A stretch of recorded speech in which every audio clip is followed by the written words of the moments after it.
نماز چھوڑ دینا اللہ کا حق ہے. بعض لوگ کیا کر رہے ہیں, حقوق العباد میں بہت آگے ہیں, وہ ایک ٹائم کی نماز نہیں پڑھتے. جب ان سے کہا جائے آپ کیسی حرکت کر رہے ہیں, کہہ رہے ہیں بھائی میں دیکھو یہ ٹرسٹ بھی میں نے بنایا, یہ عیدی سینٹر میں اتنے پیسے دیتا ہوں, فلاں مدرسہ میرا ہے. بھائی جس اللہ نے صدقات و خیرات کا حکم دیا اس نے سب سے زیادہ حکم نماز کا دیا ہے. سب سے پہلے سوال نماز کے بارے میں ہوگا, یہ ٹرسٹوں کے بارے میں اور بیوہ کی خدمت کے بارے میں بعد میں سوال ہوگا. تو کوئی ادھر کو لڑکا ہوا ہے تو ادھر نہیں ہے, ادھر کو لڑکا ہوا ہے تو ادھر سے بھولا ہوا ہے. وجہ کیا ہے کہ ہمارا یہ کانسیپٹ ہی کلیئر نہیں ہے. ہم نے سمجھ رکھا ہے سب نے کہ جنت دپل میں ملے گی. ایک دن میں نے کسی کے سے کہا کہ یار تم یہ برائی کر رہے ہو, یہ تو بہت بڑا جرم ہے, اس کو چھوڑ دو. تو اس نے کہا ابے اللہ کو بخشنا ہوگا تو اللہ ویسے ہی بخش دے گا, نہیں بخشنا ہوگا تو ویسے ہی اٹھا کے جہنم میں پھینک دے گا. میں نے کہا یہ تو بڑھیا, آپ نے دنیا میں کوئی ایسا دنیا میں قانون نہیں ہوتا کہ حکومت کہیں اعلان کرے ابے جو مرضی کرتے رہو, ہم نے سزا دینی ہوگی دیں گے, نہیں دینی ہوگی تو 6 قتل بھی کر لو معاف کر دیں گے ہم. یہ تو دنیا میں ایسا نہیں ہوتا, تو اللہ ایسا قانون کیوں بیان کرے گا؟ تو انہوں نے کہا وہ حدیث میں آتا ہے نا. میں نے کہا وہ اگر حدیث میں آتا ہے تو یہ جو میں بیان کر رہا ہوں یہ اس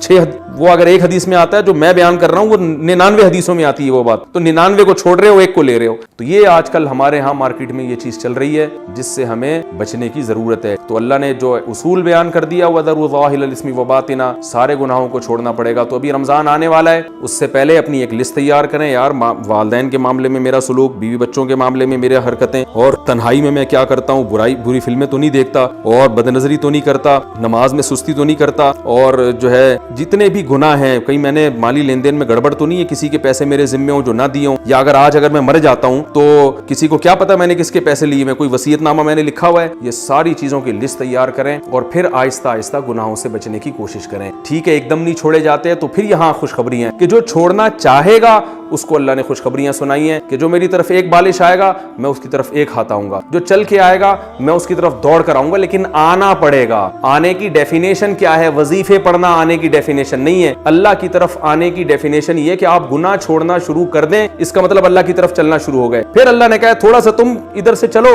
میں ادھر سے دوڑوں گا, تو تم تھوڑا کرو گے میں تمہیں زیادہ عطا کروں. یہ اللہ کی رحمت ہے, لیکن ہم تھوڑا کرنے کے لیے بھی تیار نہیں ہیں. ہمارا کانسیپٹ ہی کلیئر نہیں ہے. اللہ سے دعا ہے کہ اس رمضان کے آنے سے پہلے اللہ ہر قسم کے صغیرہ اور کبیرہ گناہ سے ہمیں بچنے کی توفیق عطا فرمائے, اور اللہ تعالی ہمارے عقیدوں کی, ہمارے نظریات کی بھی حفاظت فرمائے. سبحانک اللہم و بحمدک نشہد ان لا الہ الا انت نستغفرک و نتوب الیک وما علینا الا البلاغ.